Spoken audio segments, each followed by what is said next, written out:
It's me again, starting another news roundup here on the channel with more Washington Commanders updates. Another video, always quick, objective, and fully up-to-date about the Commanders. If you're new here, make sure to subscribe. We've got daily videos so you stay super informed and don't miss a thing. And hit that thumbs up. It helps a lot, supports the channel, and really motivates me to keep recording for you guys. All right, let's kick things off with this one. The search for Joe Witt Jr.'s replacement officially heated up this Sunday. According to NFL Network's Tom Pelissero, the Washington Commanders are interviewing Durante Jones today, the current defensive pass game coordinator for the Minnesota Vikings. And listen to this connection. Durante was born in Capitol Heights, Maryland, right next door to Washington. He knows the culture here and the pressure of playing in your own backyard. Jones is the fifth candidate to get an interview and has become one of the hottest names in this hiring cycle, already drawing interest from the Giants, Raiders, and Packers.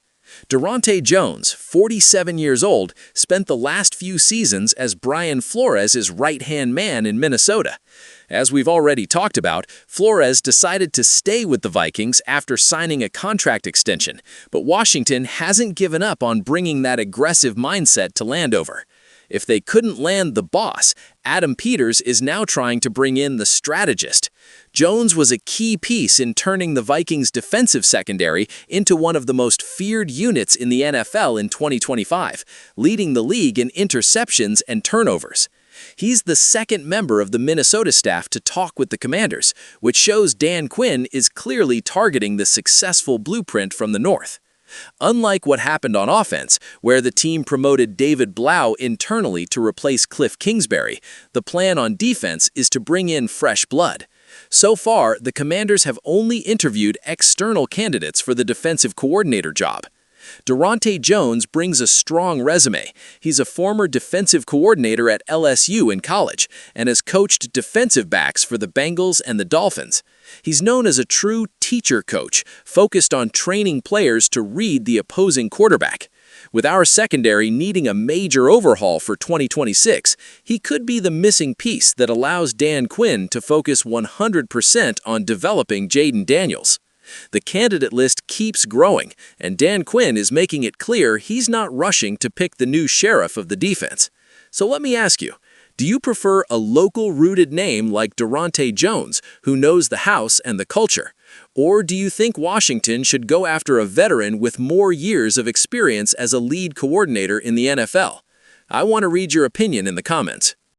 Now, switching topics. All right, guys, 2025 was a year of ups and downs, but Sam Cosmi's return was without a doubt one of the biggest wins of the season.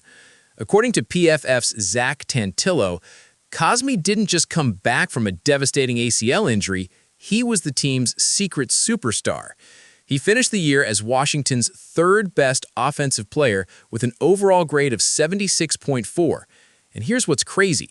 He allowed only 11 pressures and just 2 sacks all season long. And check this out. He closed the year with 6 straight games without giving up a single pressure. That's a brick wall on the right side of our line. Cosmi's presence didn't just help the quarterback, it literally saved the development of our first-round rookie, Josh Conerly Jr. Early in the year, Conerly really struggled, allowing 28 pressures through Week 9. But once Cosmi found his groove, everything changed. In the games where both of them played together and Cosmi was 100%, Conerly allowed only 11 of his 43 total pressures. Having an elite veteran like Cosmi next to him gave the rookie the confidence he needed to stop getting eaten alive by NFL pass rushers. That's proof right there that chemistry on the offensive line is what makes an offense work. Cosmi finished the year on injured reserve because of a concussion he suffered against the Eagles, but the good news is it was precautionary. He's expected to have a full offseason program and head into 2026 in the best shape of his life. Among all NFL guards with at least 300 pass-blocking snaps, nobody allowed fewer pressures than Sam Cosmi, just 11. He ranked 13th in the entire league in pass-blocking efficiency. Having him and a more mature Conerly in 2026 is a guarantee that Jayden Daniels will have time to launch those bombs to Terry McLaurin. The foundation of our offensive line for the future looks pretty clear now, with Cosmi and Connerly locking down the right side.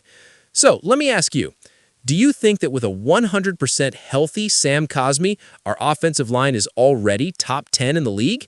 Or does Adam Peters still need to go out and add one more starter in free agency? Drop your thoughts in the comments. Let's close it out strong today, guys. The bombshell news this Sunday is that our run game coordinator, Anthony Lynn, is now being targeted for a head coaching job in the AFC. He's already interviewed with the Buffalo Bills, and now the Cleveland Browns have entered the race. Lynn has a strong connection to Cleveland through Tom Telesco, and the Browns are desperate for an experienced leader after firing Kevin Stefanski. Losing Lynn would be a tough blow for the continuity of David Blow, who's a young coordinator and really needs that veteran presence next to him.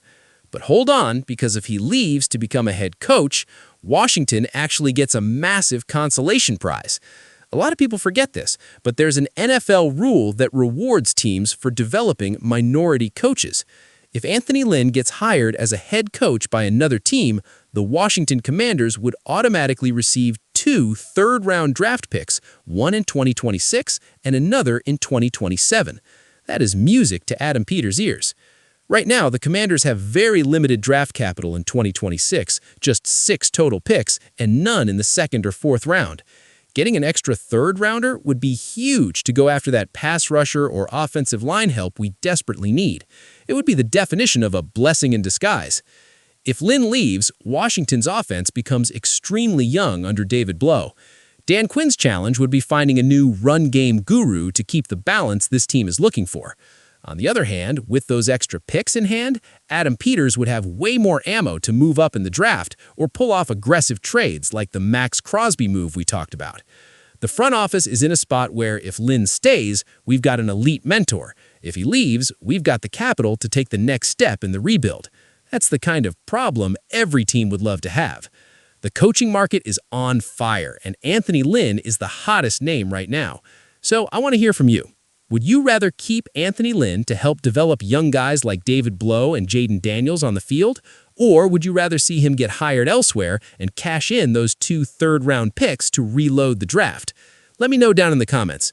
And one last thing, did you like this? Smash that thumbs up, subscribe to the channel, and turn on notifications because if the Lynn announcement drops, I'll break down the draft impact immediately.